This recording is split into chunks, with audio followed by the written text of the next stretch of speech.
So, continuing this conversation with J.R. Farr, I want to get into Lemon Squeezy. In the previous episode, we just talked about how, you came together with this amazing partnership over at Make Lemonade.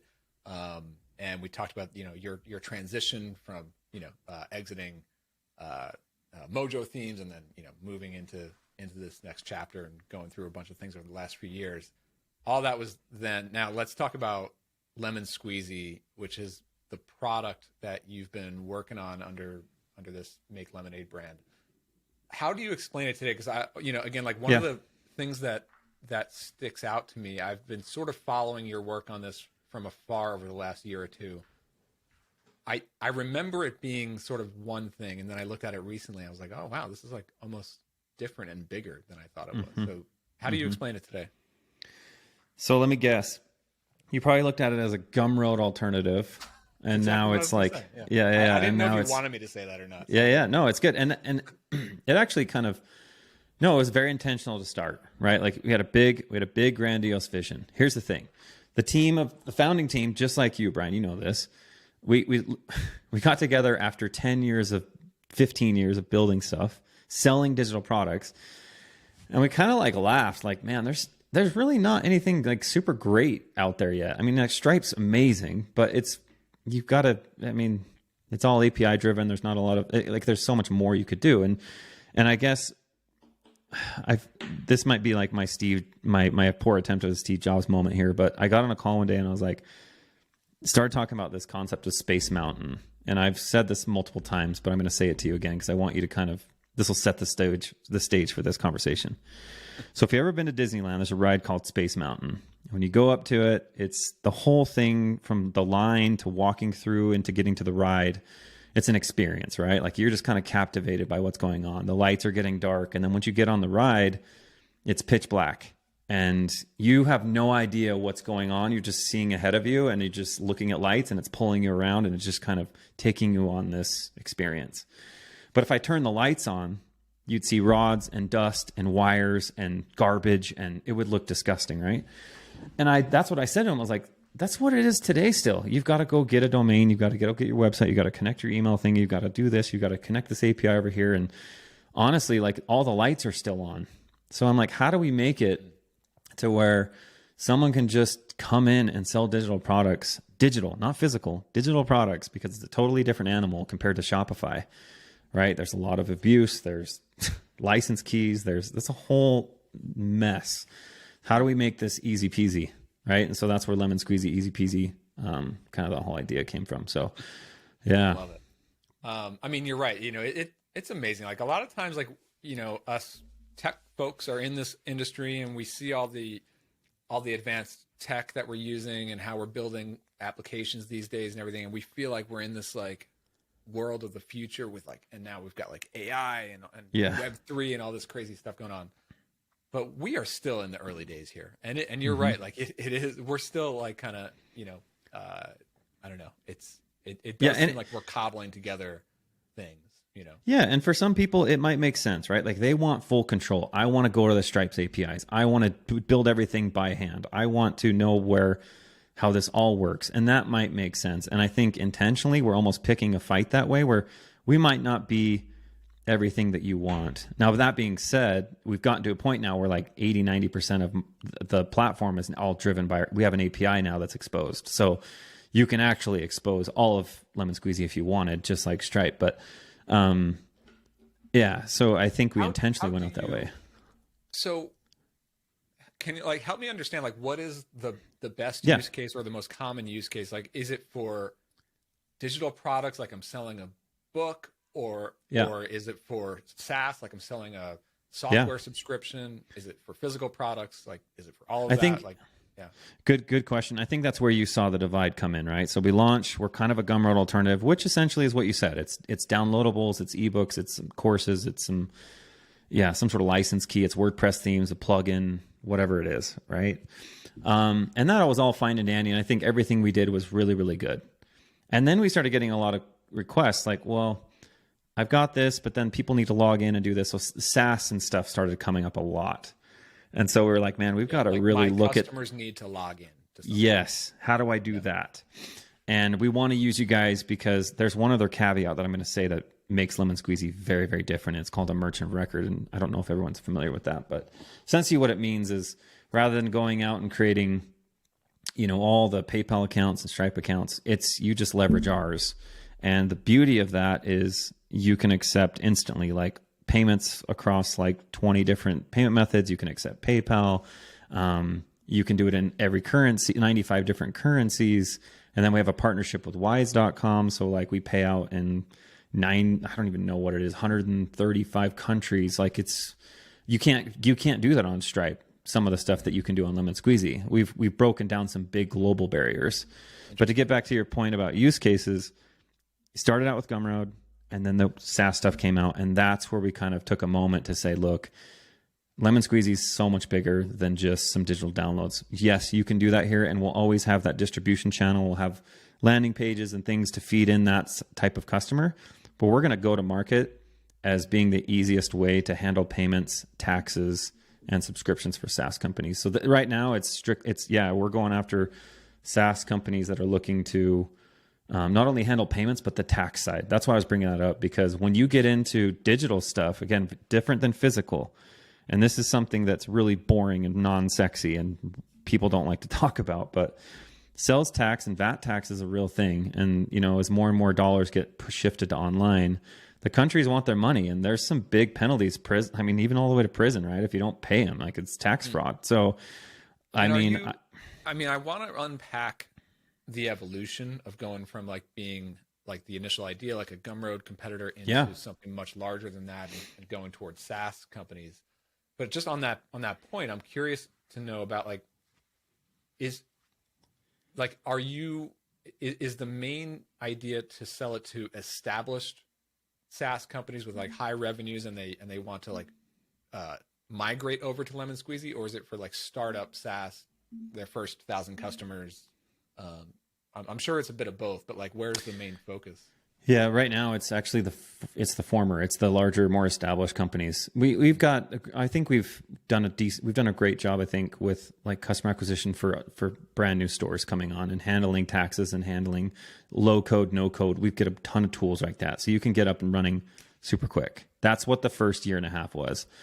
But now our focus is definitely shifted towards established companies. So we've built Stripe migrations, Paddle migrations, Gumroad migrations, syncing tools. So when you do migrate, it syncs between the two systems so you can feel comfortable when you move over. And so, and what happens is, a great example, I was dealing with a company this week, and they've reached a certain point of threshold in revenue across the globe. And we got reached out to because their tax accountant said, you need to collect taxes in these countries. You got VAT issues. You've got to go find someone to help you do this. And so he's like, I stumbled across you guys, and Stripe doesn't offer this. So we're migrating from Stripe over to you guys for this reason. So I love it. So, what I'm really interested in is this transition, right? Because I'm going through it myself with Zip Message. So like the first year of Zip Message, I sort of had a concept. Even in the early days, it started as like a different idea than what it turned out to be. Absolutely. And in the whole first year, I was sort of selling it to a whole range of different users. And then I learned like who is our best user and who sees this as much more essential, and how can this become a bigger product? Like who wants it to be a bigger product? And in my case, it's coaches. So we're building towards them. I'm curious, like what happened or what did you see in the early trends? Like what were customers saying? Like, how did you decide to make that transition? Yeah. So probably the most direct thing and simple, it sounds really simple, but we were pretty good. We still think we are, but talking to the customers, like surveys, like detailed surveys, questions.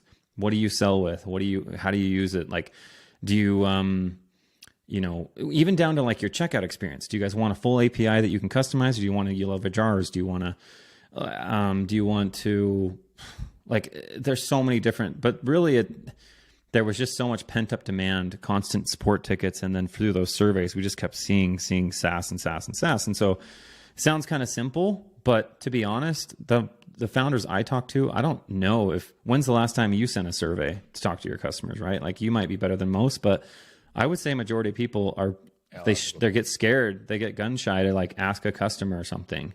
And so I would say we've been like almost borderline annoying, asking them what it is that they want. And so, you make a good point. I literally just this week I did another outreach to we're building all these features for coaches, so I have a smaller group of coach customers, and I'm showing them like all the designs as we're building them. And the truth is like not everyone responds.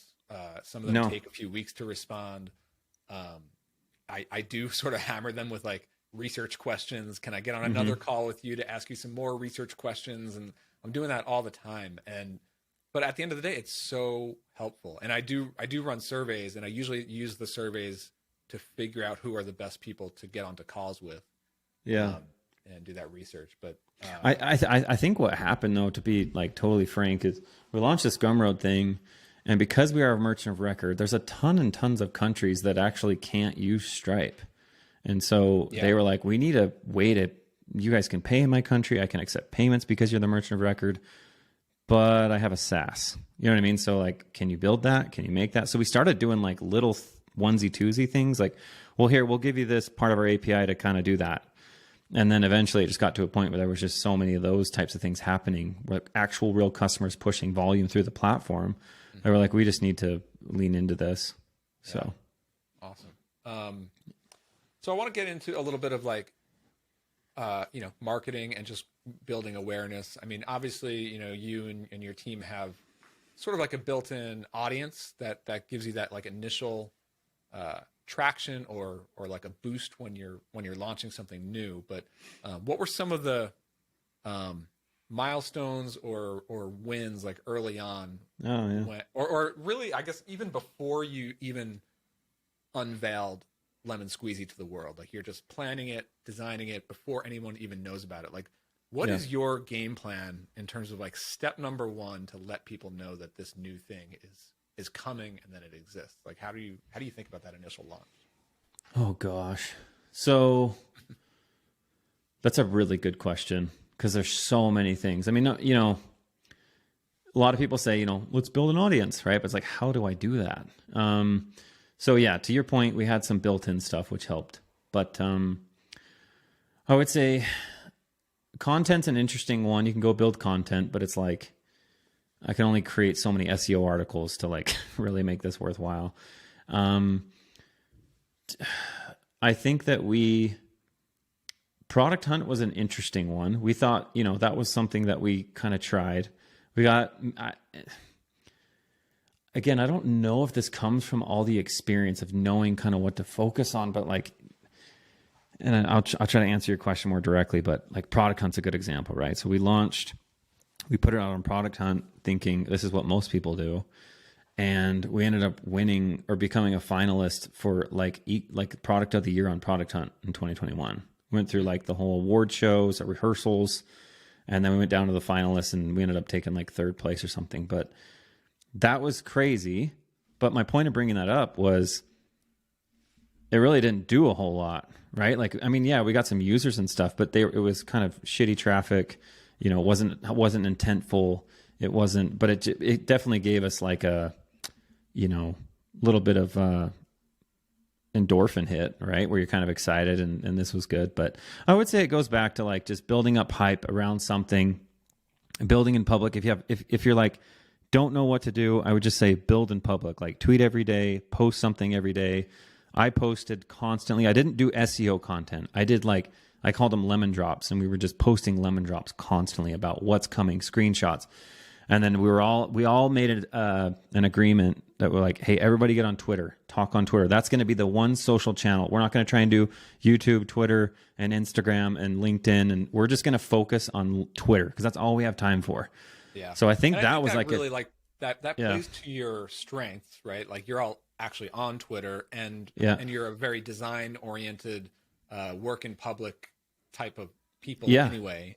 Right. We talked all about like the brand of Make Lemonade, and like it's sort of like in your ethos anyway. So it's like you're playing to your strengths. Like that's an easy thing to be successful with for like, it's not the kind of thing that like everyone should listen to and like, well, I should just do what they did. Right. But yeah, I think in your true. case, it makes a lot of And sense. yeah, and we took steps. They were premeditated steps, right? Like, let's launch the Make Lemonade brand. Let's announce the team together. Let's get everybody excited about that. Then let's get this ready, and let's get this landing page. Let's get the MacBook giveaway, and then let's do some lemon drops, and then let's do.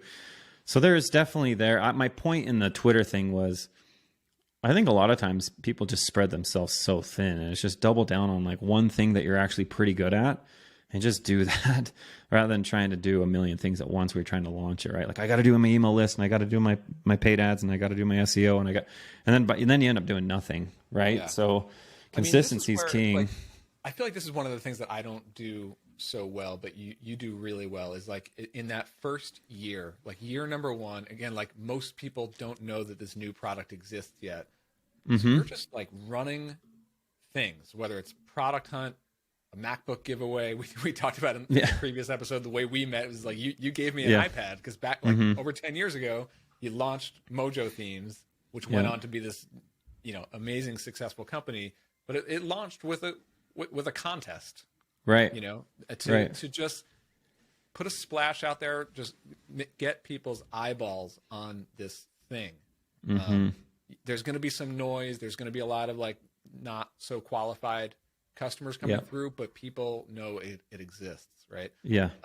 And then you sort of just like stack those up over the course of a year or more, and it builds. I mean, can you like, I don't know, like speak to that? Like, are these things that you're just like constantly coming up with? Like, where are we going to get the next jolt of energy? Yeah. Like here's a good example, right? So meeting today, and I'm constantly, I can't sleep half the time because I'm trying to think of how else could we market.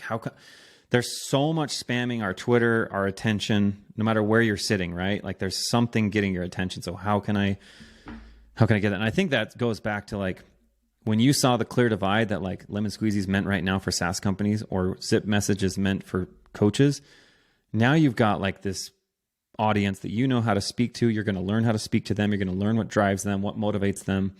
You know what I mean? Rather than like just trying to shoot fish in a barrel, right? Like you're being much more sniper approach. And I think that's probably the first nut to crack for anybody listening. Is like, it's, again, the stuff I'm saying, it sounds simple.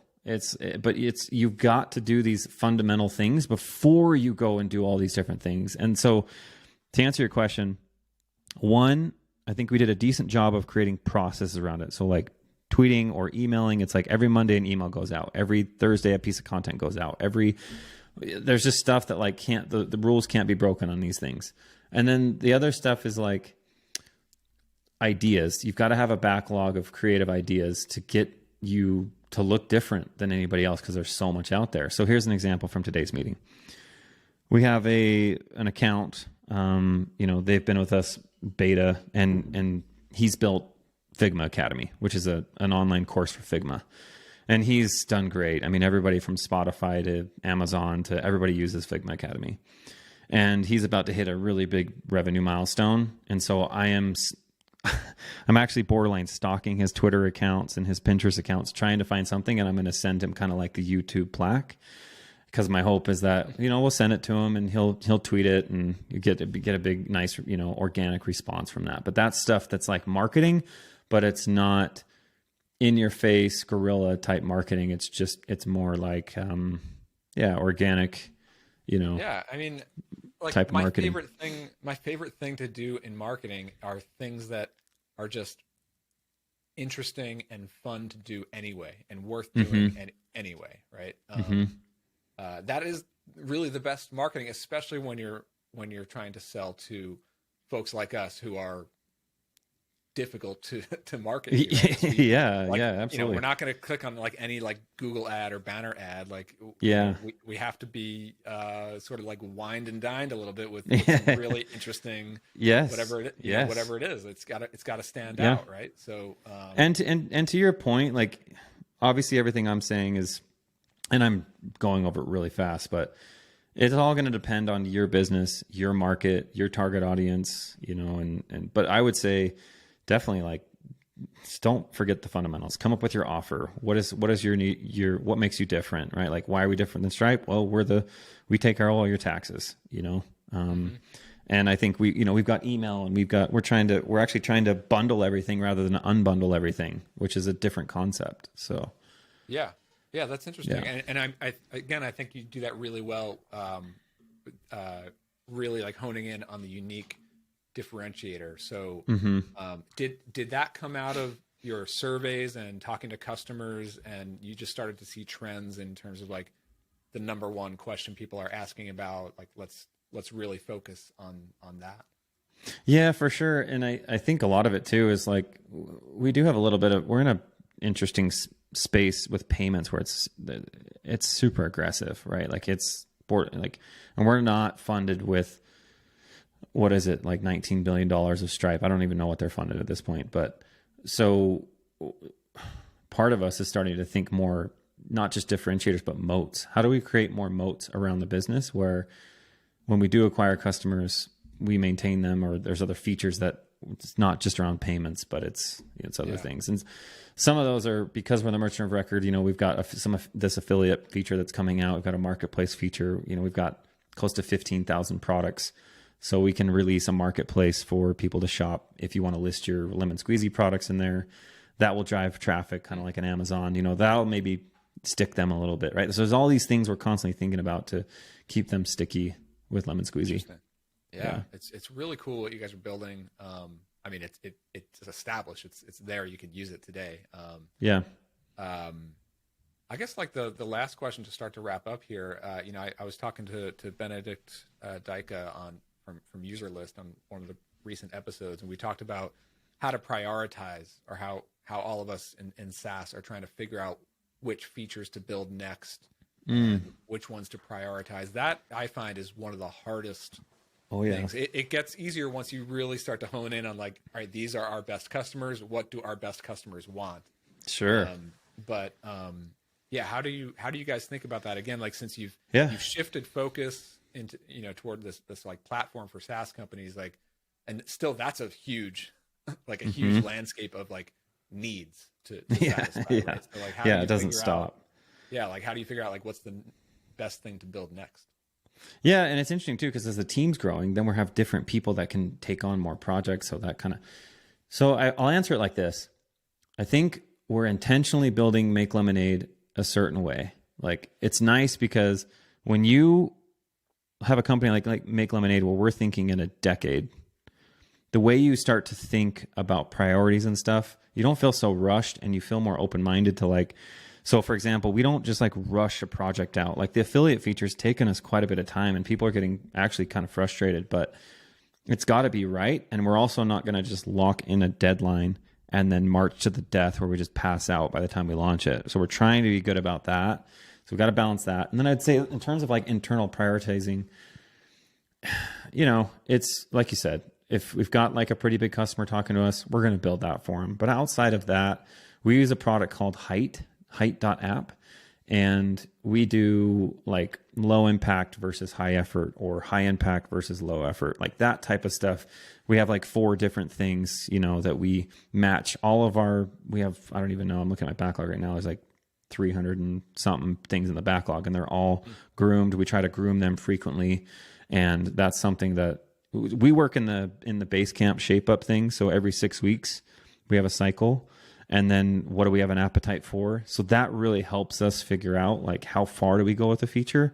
Like, this is the feature everybody's asking for, but our appetite's only this big for this feature. So we're just going to do this, launch it, and then we'll get feedback, and then we'll make it even before we go commit to this massive feature update.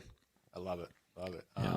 I mean, what's, as we're right here at the end of 2022, so what is coming up next? You mentioned the affiliate feature. Is that like a big focus for you? And any other like big projects or plans, or even like separate products or anything like? Good question. Yeah. What's happening in 2023 for you all? The affiliate's big too for Lemon Squeezy store or like accounts, because there'll be a Lemon Squeezy affiliate. So you can imagine we've got 10,000 accounts now. So when they all get their affiliate signed up, they'll become a Lemon Squeezy affiliate. So we'll have a huge network, so they can promote all the products within Lemon Squeezy. So that will give all accounts a big boost of sales and traffic, which I'm really excited about. And then inside of Make Lemonade, we have like one of the ones that I think that we're kind of excited about is Premium Pixels. But before we go there, I mean, I won't say their names, but if you think about some of the biggest design websites in the world and design tools in the world, they're talking to us right now about white labeling and partnerships. We're powering their marketplaces and their stores and their with Lemon Squeezy. Yeah, behind the scenes with APIs. So if we land those deals, then that will blow up a lot of our roadmap. But those are massive opportunities with some of the biggest names. So we're really excited about that. So I mean, it's always interesting following what you guys are working on over there. We're going to get everything linked up in the show notes. Yeah. Like I said in the last episode, like if nothing else, just go to like read the copy and look at the designs and again, like look at the way that you guys handle brand and messaging and just building awareness in an interesting, fun way. It's really inspiring. So really cool. Yeah. Thanks, man. Appreciate that. Cool. All right. Well, thanks, JR. Yeah, it's good to catch up, man. This has been fun. Yeah. We'll have to do it again. Yeah.